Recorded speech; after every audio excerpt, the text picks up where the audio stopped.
شریعت کی اصطلاح میں اذان سے مراد وہ مخصوص کلمات ہیں جن کے ذریعے لوگوں کو اطلاع کی جاتی ہے کہ نماز کا وقت ہو گیا ہے۔ اذان کے کلمات کا ترجمہ کچھ یوں ہے: اللہ سب سے بڑا ہے، میں گواہی دیتا ہوں کہ اللہ کے سوا کوئی معبود نہیں، میں گواہی دیتا ہوں کہ محمد صلی اللہ علیہ وسلم اللہ کے رسول ہیں۔ آؤ نماز کی طرف، آؤ کامیابی کی طرف۔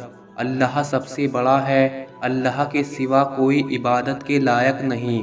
پیارے ناظرین، اذان تو ہم روز سنتے ہیں، دن میں 5 مرتبہ سنتے ہیں، لیکن اذان کی آواز کانوں میں آنا، اس کے پیچھے بھی ایک وجہ ہے۔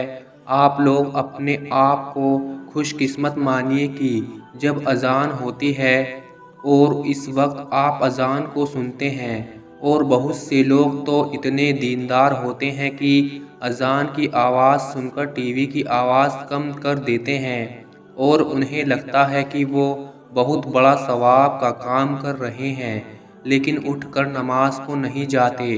بہت سے لوگ اذان ہوتے وقت اپنے آپ کو کام میں مشغول کر لیتے ہیں، کسی سے باتیں کرتے ہوئے، یا پھر اذان پر دھیان نہیں دیتے، یا پھر جو کام کر رہے ہوتے ہیں اسی میں مگن رہتے ہیں۔ پیارے دوستو، اس سے آپ کی زندگی پر کیا فرق پڑتا ہے؟ اور اذان کے وقت میں کچھ ایسے کام ہیں جو آپ کر لیں گے تو آپ کی زندگی مالا مال ہو جائے گی۔ پورے دن میں صرف آپ لوگوں کو ایک چھوٹا سا کام کرنا ہے، جو ہم آپ کو آگے اس ویڈیو میں بتائیں گے۔ اس سے آپ لوگوں کی پوری زندگی بدل جائے گی۔ کچھ جگہ یہاں تک لکھا ہوا ہے کہ اگر بندہ اذان کے وقت میں سچے دل سے جو دعا مانگے تو اللہ اس کی دعا کو ضرور قبول فرما لیتے ہیں۔ اب نہ جانے کتنے لوگ ایسے ہیں جو یہ نہیں جانتے کہ اذان کے وقت میں ہمیں کیا کرنا چاہیے۔ پیارے ناظرین، ہم سب کو پتہ ہے کہ اذان جیسے ہوتی ہے، اگر ہم اذان کے ساتھ ساتھ اذان کو دہراتے ہیں، لیکن اس میں بھی بہت سے لوگ غلطی کر دیتے ہیں۔ اس کا صحیح طریقہ یہ بھی کہ ہم آپ کو بتائیں گے، اور یہ بھی بتائیں گے کہ اذان کو اگر ہم دہراتے ہیں تو اس سے ہمیں کیا فائدہ ہوتا ہے۔ یہ سارے سوال ایک عام مسلمان کے ذہن میں ضرور آتے ہوں گے۔ تو آئیے پیارے دوستو، آج کی اس ویڈیو کو ہم اچھے انداز کے ساتھ آپ کے سامنے پیش کر رہے ہیں۔ ہم آپ لوگوں سے بس اتنا ہی کہیں گے کہ یہ ویڈیو آپ لوگوں کی زندگی بدل سکتی ہے۔ اذان آپ لوگ روزانہ سنتے ہوں گے۔ اگر آپ لوگ اذان کو صحیح طریقے سے دہرا لیں گے، جس کا طریقہ ہم آپ کو اس ویڈیو میں ضرور بتائیں گے، تو آپ لوگ جان لیجئے کہ آپ کو کتنا فائدہ حاصل ہوگا۔ اذان کا مطلب ہے خبر دینا یا اعلان کرنا۔ اسلام کی زبان میں اذان ان الفاظ کا مجموعہ ہے جن سے لوگوں کو خبر دی جاتی ہے کہ نماز کا وقت ہو چکا ہے۔ مسجد میں آئیں اور جماعت کے ساتھ نماز ادا کریں۔ فرض نمازوں کے ادا کرنے کے لیے اذان دینا سنت ہے۔ جس بستی سے اذان کی آواز آئے تو معلوم چل جاتا ہے کہ یہاں کے رہنے والے مسلمان ہیں۔ یہی وجہ ہے کہ سرکار اور صحابہ سب جہاد کے لیے مدینہ سے باہر تشریف لے کر جاتے تو ضرور اذان دیتے۔ اس سے بستی والے اندازہ لگا دیتے کہ یہ مسلمان ہیں اور یہاں مسلمان ہی رہتے ہیں۔ ہر کلمے کے بدلے 1,00,000 نیکیاں لکھے گا، اور 1,000 درجات کو بلند فرما دے گا، اور 1,000 گناہ کو مٹا دے گا۔ یہ سن کر خواتین عرض کرنے لگیں، یا رسول اللہ صلی اللہ علیہ وسلم، یہ تو صرف عورتوں کے لیے ہے، مردوں کے لیے کیا ہے؟ تو آپ صلی اللہ علیہ وسلم نے سن کر فرمایا، مردوں کے لیے 2 گناہ ہیں۔ پیارے ناظرین، اب آج کل ہم خود یہ دیکھ رہے ہیں کہ ہم ہر قدم قدم پر گناہ کر رہے ہیں۔ اگر اذان ہوتی ہے تو ہم اس کی صحیح طریقے سے دہراتے نہیں، تو عورتوں کو ایک کلمے کے بدلے اگر دہرا لے تو 1,00,000 نیکیاں ملیں گی، اور 1,000 درجات بلند ہوں گے، اور 1,000 گناہ مٹا دیے جائیں گے۔ اگر مردوں کو اس کا 2 گنا ثواب ملے گا تو سوچو کہ جس وقت میں اذان ہوتی ہے اسی وقت میں ہم کیا ہوتے ہیں۔ اذان کو دہرانے کے کچھ اور بھی فائدے ہیں، وہ یہ ہیں ان کا جواب کیسے دیا جائے۔ واضح رہے کہ اذان در حقیقت نماز کے لیے اعلان ہے۔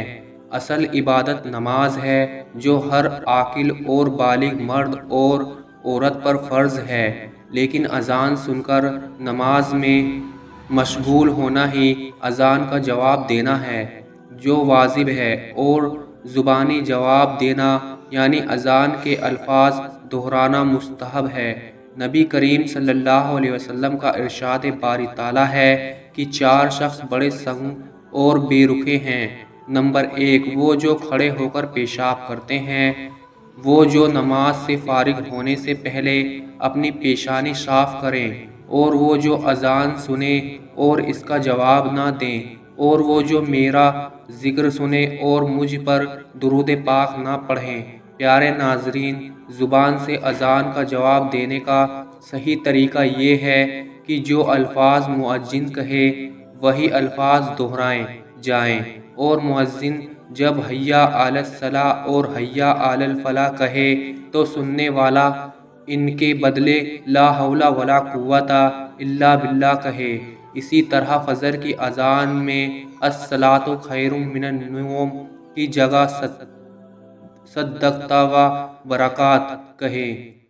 اذان کا جواب مکمل ہونے کے بعد اذان کا جواب مکمل ہونے کے بعد وہ قیامت کے دن میری شفاعت کا مستحق ہوگا۔ بخاری حدیث نمبر 126۔ اذان کے بعد کی دعا پڑھ لیں اور پھر ہاتھ اٹھا کر اللہ تبارک تعالیٰ سے دعا مانگے تو انشاءاللہ وہ کبھی بھی مایوس نہیں لوٹے گا۔ وہ جو مانگے گا اللہ تبارک تعالیٰ اسے عطا ضرور کریں گے۔ جب بھی اذان ہو رہی ہو تو آپ جو بھی کام کر رہے ہو اسے وہیں روک دیں اور اذان کو پورا سنیں اور دہرائیں۔ جہاں تک کہ حدیث شریف میں یہ بھی آتا ہے کہ اگر آپ قرآن کی تلاوت کر رہے ہو تو اذان ہو رہی ہو تو آپ قرآن کی تلاوت کو روک دیں اور اذان سن کر اسے دہرائیں۔ حضرت عبداللہ بن عمر کا بیان ہے کہ جب ہم مکہ سے ہجرت کر کے مدینہ آئے تو لوگوں کو نماز کے لیے جمع کرنے کی ترکیب کے بارے میں سوچا جا رہا تھا تو لوگوں نے اپنی اپنی رائے پیش کی۔ کچھ صحابہ کرام کو رات کو خواب میں فرشتوں کی زبان سے کچھ ایسے ہی الفاظ سنائے جائے۔ جب انہوں نے اللہ کے رسول صلی اللہ علیہ وسلم سے اسے بیان کیا تو بہت خوش ہوئے اور حضرت بلال کو بلا کر فرمایا کہ اب نماز کے وقت تم ہی ان الفاظ کو ادا کیا کرو۔ چنانچہ وہی الفاظ قیامت تک کے لیے اذان بن گئے جو پوری دنیا میں ادا کیے جاتے ہیں۔ حضرت معاویہ رضی اللہ تعالی عنہ کا بیان ہے کہ میں نے رسول اللہ صلی اللہ علیہ وسلم کو فرماتے ہوئے سنا کہ قیامت کے دن اذان دینے والوں کی گردنیں سب سے اونچی ہوں گی۔ اس بات سے یہ پتہ چلتا ہے کہ یہ لوگ دنیا میں جو اذان پڑھتے تھے ان کا رتبہ بہت ہی زیادہ ہوگا۔ الف کی طرف سے اذان پڑھنے والوں کے لیے بہت ہی بڑا اعزاز ہوگا۔ اسی طرح ایک اور حدیث میں آیا ہے کہ مؤذن یعنی اذان دینے والے کی آواز جہاں تک پہنچتی ہے وہاں تک ساری چیزیں جیسے انسان، جن اور دوسری مخلوق سبھی قیامت کے دن اس کے انسان کی گواہی دیں گے۔ اذان کی آواز سنتے ہی خاموش ہو جائیں اور اذان کے کلمات کا جواب دیں۔